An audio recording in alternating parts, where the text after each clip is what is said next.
We're so glad you've joined us on the ERLC podcast to explore how the Bible addresses important cultural issues pertaining to life, religious liberty, marriage and family, and human dignity, and how we can walk in wisdom for God's glory and for the flourishing of our neighbors. If you're enjoying this podcast and find it helpful, please leave a review wherever you listen. This will help more people find and benefit from what we're learning together. We are grateful for the time you take to join us for these conversations.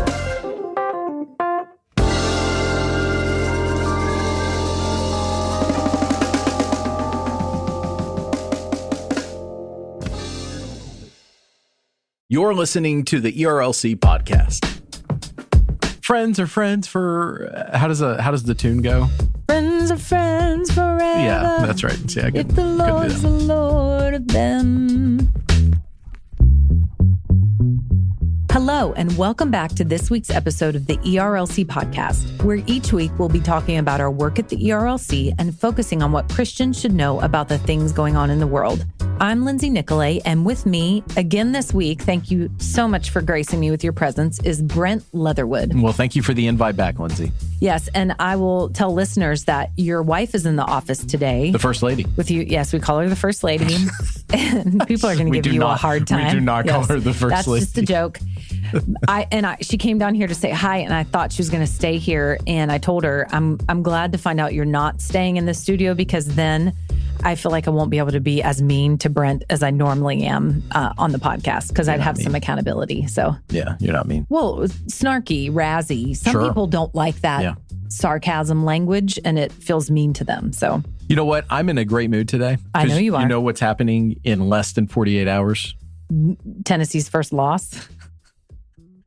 Tennessee is welcoming in the Alabama Crimson Tide. So it's in Knoxville. It is in Knoxville. But y'all are... I am ecstatic. Oh, but their quarterback is hurt, right? Whether he's hurt or not, put it this way. This is, in the last decade, Tennessee's your best chance to beat Alabama. So... And now I will say this. Tennessee has the most all-time wins against Alabama. I think people out there somehow don't realize. They think Auburn, with its new rivalry with Alabama, somehow has... No. The rivalry that is the SEC, the essential SEC rivalry, is Tennessee-Alabama. And I can't wait for this. Now, I was texting with a pastor. He will remain nameless. But let's just say he pastors like he's a Crimson Tide fan. Like we'll just put it like that. And, he was like, you don't seriously think Tennessee is going to actually beat? And I'm like, yes, I do, actually. I do think that Tennessee is going to be. Now, will they? Maybe not. But I feel like in this moment, I'm just going to soak this in, because it is Tennessee's best chance. Okay, so if Tennessee loses, will you be a little bit depressed, do you think? Or you will just be... No, because your expectations will have been met. I no longer let what 18-year-olds do on a football field on a random Saturday afternoon control my feelings. It wasn't that long ago. There was a time where I definitely let them have that power. But I'm just enjoying this ahead of time. However, if they win, I think you'll let them control your emotions, because put it this way, I'm probably calling that pastor back that was texting me, and we're gonna have us a little chat. What will you do if they win? Like in your home, will you jump up and down and scream? Oh my gosh, yeah. No, because the kids have kind of come to accept. Well, no, they've just kind of come to accept this, like, Daddy, UT doesn't really ever beat Alabama. Okay. And I want to no, there was a time where, like, basically every year for a decade that Tennessee beat Alabama. And they think that that's like the time before times. Like, they don't know what that really means. What time is that game? It's at 3:30 Eastern, 2:30 Central. You know what's disappointing is that this can't be the game day game, right? Because game day already came to UT. No, that's the thing. They're back. They're back. 2 weeks later, they're back because they were there for the Florida game and they came back. Don't remind me about that. Oh, man. Yeah. Yeah. So, okay. That is So are you going to the at least game day? Or? I have thought about it, but I actually just went down to LSU. Louisiana for the Tennessee LSU game and got to see that in person. And so I probably need to, I need to stay home and just watch it there. But would be fun to take your kids to just the game day. It would be jam-packed. No, it's going to be jam-packed. Yeah. So anyways. That's kind of not fun. Anyway. I'm excited. Obviously, I think you can feel it. It's probably coming through the microphone. You are in a very good mood today. So yeah, and we'll see. I know we have a number of folks in our audience that are Alabama fans. Yes. They pastor down in Alabama. And I would just say to that, sanctification is a long process. Right. And so. Right. And a little humility will go a long way. So the point is that the Alabama-Tennessee game for the last 15 years has been such a humbling experience. This is the best time. This is the No. I'm talking about Alabama's humility. These Alabama fans, not Tennessee. Well, yes, you're right. So at least I hope it's a good game. I don't really want to be cheering for UT. I don't want to be cheering. I'm definitely not cheering for Alabama, but I am cheering for a good game. So we'll see. We'll see what happens. I probably will not want to talk about it next week. And I want you to be in a good mood. Yeah, next week, if they lose, I probably won't be in a great mood. We won't be talking about it. But I thought you just said 18-year-olds don't control your emotions anymore. So you're going to have to work on that. Well, let's get started with what's happening lately and what the ERLC has been talking about, things that actually matter in the scheme of things. The first resource I want to mention is by Joe Carter, and it's titled Combating Confusion in Society's Language About Gender and Sexuality, a glossary of the ever-changing terms used in the sexual revolution. And October is Pastor Appreciation Month, and so we wanted to provide resources for pastors and ministry leaders to be able to use in real-time ministry settings. And we wanted to provide some resources that were just easily accessible. So this one by Joe, it's a rundown of common terms used regarding gender and sexuality in today's age. And it's important to note that we are not advocating the usage of these terms per se. What we are advocating is being able to grasp what those that we interact with in the world and in our communities mean by the words and the language they are using and subscribing to. So I will sum up what Joe says here. He says, to help provide some clarification and context, I've provided definitions for 31 terms commonly used by the gender identity movement, which is just crazy, bonkers, by the way. 31 terms that we're trying to keep track of here. So as you can see, it's helpful to have them in one place and to have them spelled out so that when you are interacting with people, you can say, oh, I know what they're talking about here. And Joe goes on to say, this glossary is designed to help you better understand the radical and ever-expanding language used to describe elements of the sexual and gender revolution. In order to effectively minister to those in our communities, it is helpful to grasp the terms used by the wider culture. Our goal, and this is important, is to understand so that we might proclaim God's good design reflected in the biblical sexual ethic that brings flourishing and the gospel that brings hope and reconciliation. And that is our goal with sharing this, that you would be able to interact with your neighbors and be able to understand where they're coming from and thereby sharing the truth as the Spirit allows and then being able to proclaim the good news of the gospel. The second resource that I wanted to share with you for Pastor Appreciation Month is by the ERLC staff, and it's titled A Biblical Resource for Pastors on Gender and Sexuality. So what we did was put together a brief theological framework of sex and gender. We put together a section about the importance of bylaws and making sure that your bylaws are properly updated so that your church will be protected and that you can effectively minister faithfully to people in light of God's word and what God's word teaches us. And that is a part of a resource that we worked on years ago with the Alliance Defending Freedom. And then we put together a section on resources of articles, books, and different podcasts and videos that are quick go-tos for you when so you don't have to go searching around our site, but you can say, hey, I need some resources on gender, sexuality, transgenderism. I need some trusted resources, some books. And so we've put those together for you. And we will also produce some PDFs of these different sections so that you as pastors or ministry leaders can download these and you can print them out and you can have them available for church members who prefer to have a piece of paper and highlight and do all that. But we just wanted to serve you and also tell you that this is just a preview of future resources on issues like transgenderism and gender and sexuality So as we develop those, we will be sure to let you know about them. So, Lindsay, you mentioned that October is Pastor Appreciation Month. And I have been talking to quite a few pastors recently. As a matter of fact, over the last month, since I was named president of the ERLC by our board of trustees, I've actually tried to spend these first few weeks calling pastors and ministry leaders around our convention of churches, mainly just to say, hey, we are here to serve you and the folks that are in your pews that sacrificially give to the cooperative program. And as I've had those conversations, I've said, hey, tell me what it is that you're dealing with at your church, what it is that you're seeing out there, what it is that is causing you to spend a lot of time and thought and ministry effort in doing.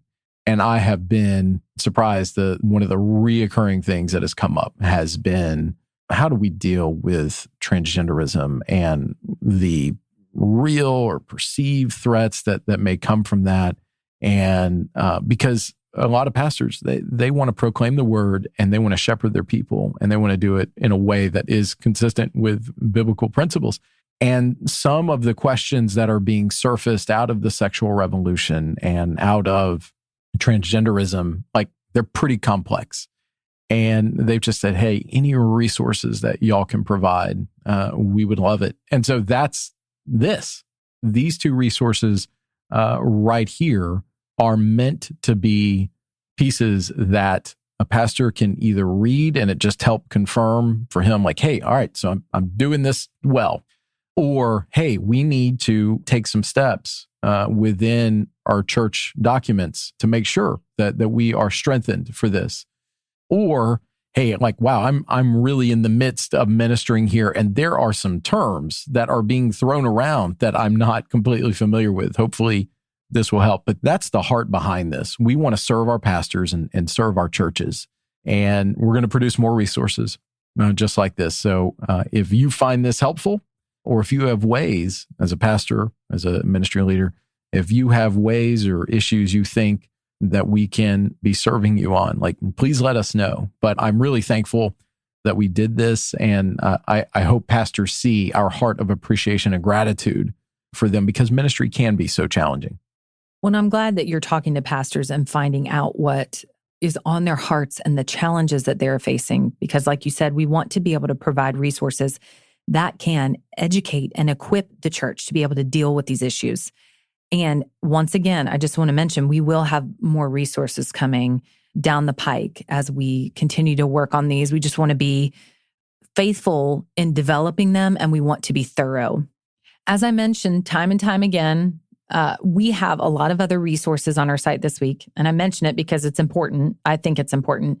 So I'd encourage you to go check them out. But for now, Brent, that's your look at what's happening on ERLC.com. Next up is our culture section. Brent, why don't you let us know what matters this week besides Tennessee football? All right, well, Lindsay, I think we need to start with a big cultural moment that happened because millions of people saw it. And that was SBC President Bart Barber's appearance on 60 Minutes. I want to say isn't the nation's longest running television news program? I think. May be wrong on that. I'll fact check. But either way, 60 Minutes is appointment television for many Americans. And Bart Barber was asked to come on. He was interviewed by Anderson Cooper. And it was a pretty wide-ranging interview. It covered things such as the SBC's response to sexual abuse, the cultural moment that we're in, the political environment. And I have to be honest, I think that Dr. Barber did just a phenomenal job. That is a hard interview. This isn't some, 3-minute, 6-minute segment. He spent the better part of a day with Anderson Cooper and the CBS News film crew. And I think he represented Baptists in just a great way. Yes, I agree. I watched the clip and I thought he did a fabulous job. I think it highlighted how Southern Baptists got it right when they voted for Barber for president. And I'm so thankful that he is the man of the hour. Of course, the Lord is the one using him. You could just tell that he just doesn't seem pretentious at all. Just a humble man. pastoring a 300 plus person congregation, taking care of his cows and loving the Lord. And I love that about him. Just so you know, I fact checked for you. According to Britannica.com, 60 Minutes is television's longest continually running primetime series. Well, there you go. So that's great. The other thing about that, one of Bart's interview, one of our former colleagues shared on Twitter and pulled back the curtain a little bit to what a 60 Minutes interview looks like and all the complexities and also how well that they do their job as journalists on 60 Minutes and producers and all the fact checking. And the other thing about Bart in his interview, they have to cut and paste and all that. And so there are lots of things that they probably covered that they didn't include. But Bart's interacting with Anderson Cooper about issues that they have some pretty strong disagreements about and convictions about. And so being able to speak the truth in love and in respect and gentleness, like Paul talks about, I just pray that the Lord would use that as an open door in not just Anderson Cooper's life, but many other people's lives as well. So kudos to Bart Barber. Thank you, Lord, for giving him the grace to do that well. Absolutely. He got a lot of accolades from SBC leaders, and we communicated that to Baptist Press and the Biblical Recorder, the North Carolina Baptist State paper. They ran that story, and so that's what I'm quoting from now. And I'm actually just going to say my quote that I mentioned about Bart, because I think it communicated exactly how I felt. Not only did Bart Barber display his heart to serve our churches and his commitment to Baptist principles, he gave millions the opportunity to hear about the heart of Jesus. And that's what came across in all of his answers. And on those very tough subjects, he was firm in his conviction, but he enunciated his convictions in such a way that it invited people to know more about the Jesus that he is proclaiming. And that's whatever the subject is, whatever the platform is, I would hope that anyone, whether you are a church discipleship minister, whether you're an entity head, whether you are a Christian and you get invited to participate in one of those man on the sidewalk interviews, I would hope that would be the goal, that at the end of the interview, you've actually invited people to know more about Jesus. Gosh, what a great ministry opportunity. Willie McLaurin, who is the interim president for the SBC Executive Committee, said this: "I was thankful that President Barber had the opportunity to represent Southern Baptists on this global platform. His passion, conviction, and authenticity were on display for the world to see." And then Marshall Blaylock, who's the pastor of First Baptist Charleston, said he especially appreciated Barber's intense and heartfelt response about addressing sexual abuse and the need for reform. We've got it linked in the show notes in case maybe you didn't watch it on 60 Minutes. But it's about a 13-minute segment, and it is well worth your time if you are a member of the SBC. The next story comes to us from NBC News, and it is about the verdict that was reached in the Alex Jones case. NBC News says it like this: Alex Jones must pay $965 million in damages to families of 8 Sandy Hook victims. And from the story, it says this: the conspiracy theorist Alex Jones must pay $965 million to the families of 8 Sandy Hook shooting victims and an FBI agent who responded to the attack for the suffering he caused them by spreading lies on his platforms about the 2012 massacre, a Connecticut jury found on Wednesday.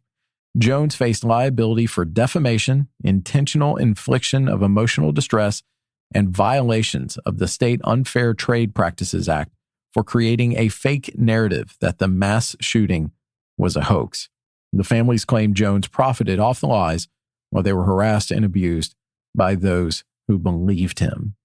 In the wake of this jury returning back with this verdict, there's been a number of voices online who have said, oh, this is, violating Alex Jones' free speech rights.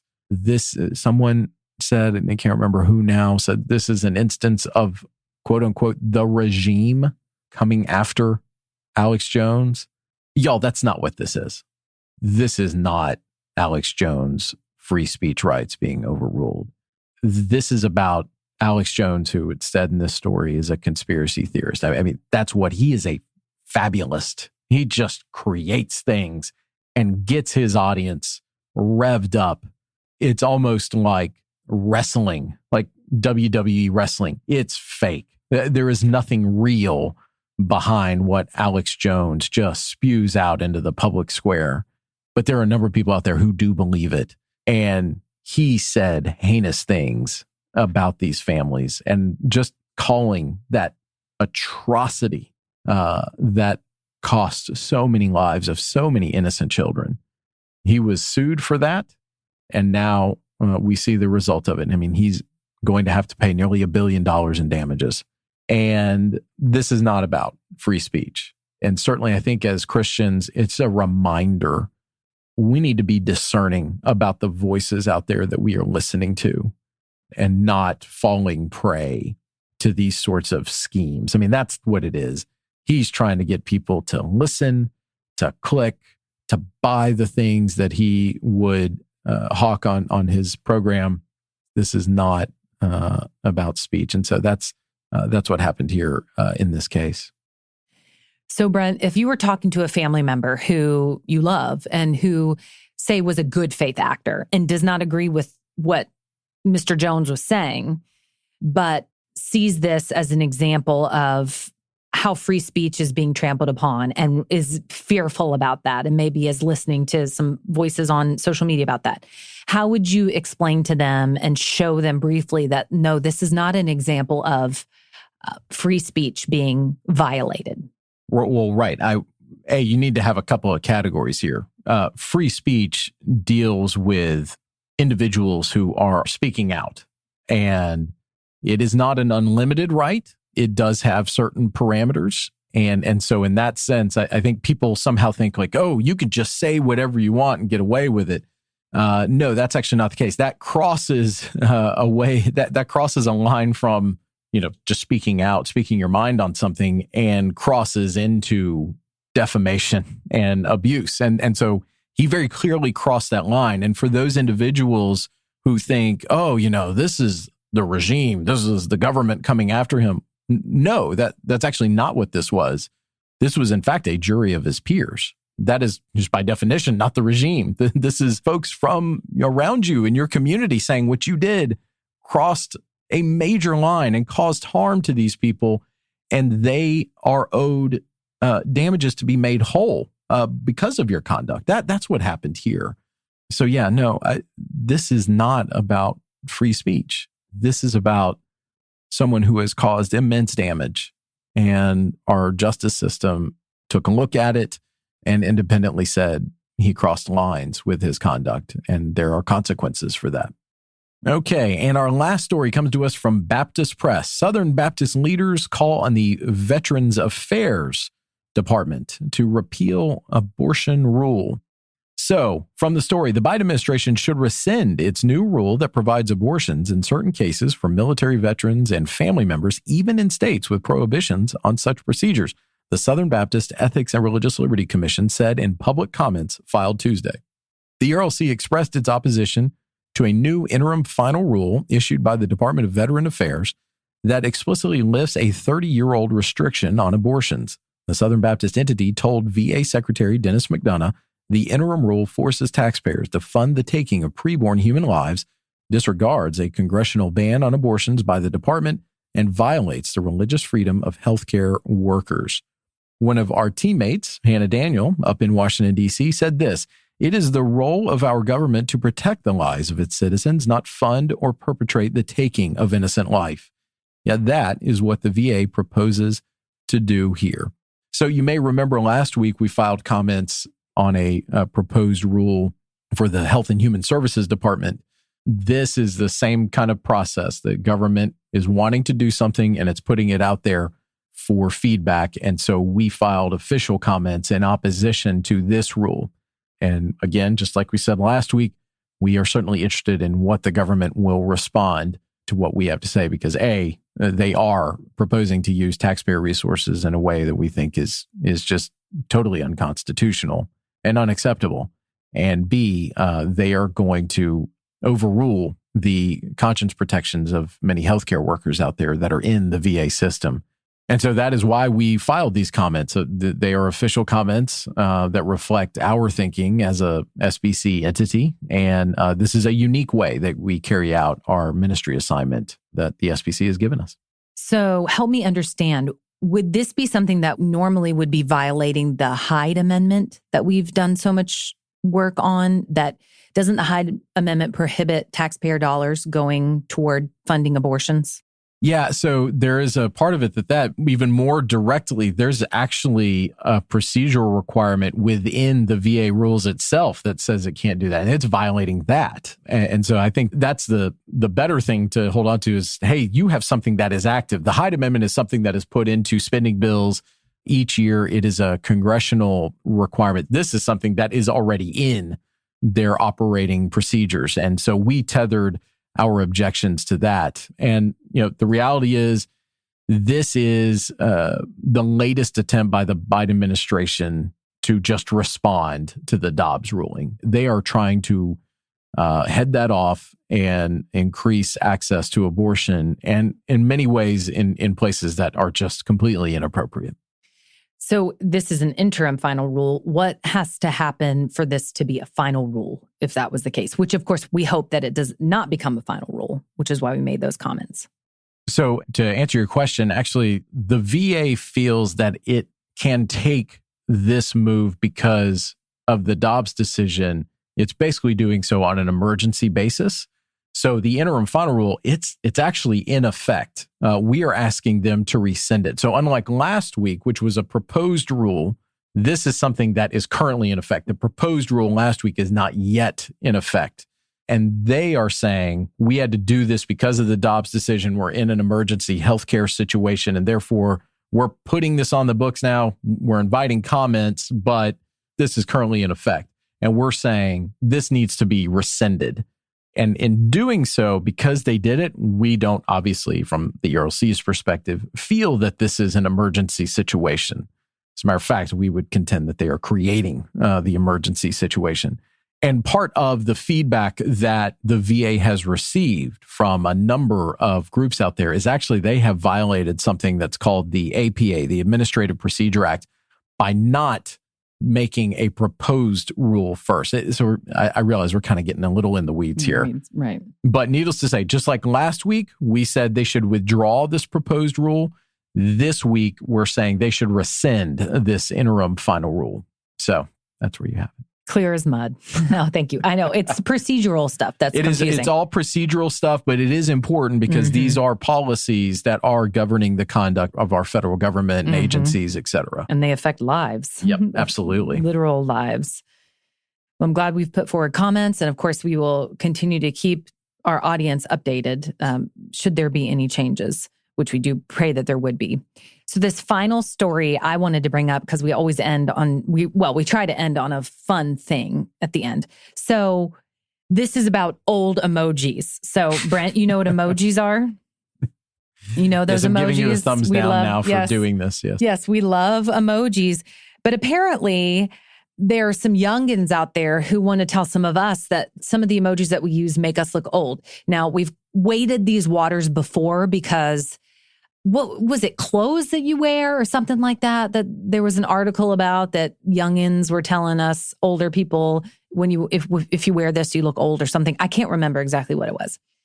But these are some of the top 10 emojis. You tell me if you use these. Do you use emojis, Brent? Not really. Not really? I use the siren one. Okay. Well, I'll tell you if I use these. Thumbs up makes you look old. I'm sorry, I'm not giving that up. A red love heart. Yes, I use that. An okay hand. I sometimes use that. A tick, which I didn't know at first what that was. It's a check mark. I don't really use that. Do you use the check mark? I don't use that. Okay. I guess what you should be telling me is, does your wife use these? Not really. So the poo emoji. No. So not even sure if we're allowed to talk about that on this podcast, but nevertheless, a loudly crying face. I do use that one. It's like with the tears coming out the side of the eyes. Monkey eye cover. I'll use that. Clapping hands. Not as much for me. Lipstick kiss mark. I don't really use that. No. A grimacing face. I do use that one. Yes. I do use a grimace one. So if you use those, then you are old. And according to this article from Well, this is Daily Mail. Daily Mail. But these are UK friends. Yes. There is another article that was shared too. Did you not see it? You double posted in Slack about these old emojis. Oh, I did? Uh-huh. Oh, I did Yep. that? Oh. No, it was in a different channel. Anyway. No. So you've been warned. If you want to look like the young crowd, stop using some of these emojis. I, for one of the best things about getting older is that you care less about what is considered old. So this would be an instance where I don't care if I look old based on the emojis I'm using. I'm going to continue to use them, by golly. Thumbs up, grimace face, laughy crying, poo. Just a reminder, you can find links to all the things we talked about today in the show notes. And if you like the podcast, please consider helping us spread the word by sharing the episode on social media or going into your favorite podcast app and leaving us a rating and review. The ERLC podcast is a production of the Ethics and Religious Liberty Commission and is hosted by Lindsay Nicolay and Brent Leatherwood. Technical production provided by Owens Productions. It's edited and mixed by Mark Owens. Thanks again for listening, and we'll be back next week with more content.